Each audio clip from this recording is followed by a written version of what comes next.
పేదల ఆకాంక్షలను నెరవేర్చడమే లక్ష్యంగా రేవంత్ రెడ్డి ప్రభుత్వం పనిచేస్తోందని రెవెన్యూ శాఖ మంత్రి పొంగులేటి శ్రీనివాసరెడ్డి అన్నారు.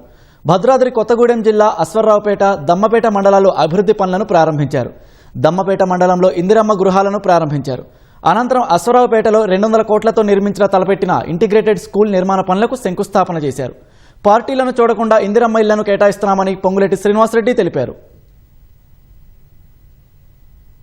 రెండో విడత మొన్ననే 2.5 లక్షల ఇళ్లు శాంక్షన్ చేశాం. ఇందాక ఎమ్మెల్యే గారు చెప్పినట్లు ప్రతి నియోజకవర్గానికి 2,000 ఇస్తున్నాం. రెండో విడత 2,000 ఇచ్చి, మూడో విడత ఇస్తాం, నాలుగో విడత ఇస్తాం. అర్హులైన ప్రతి పేదవాడికి ఆత్మ గౌరవానికి చిహ్నంగా ఇచ్చే ఇందిరమ్మ ఇళ్లు ఈ ప్రభుత్వం ఇచ్చి తీరుద్ది.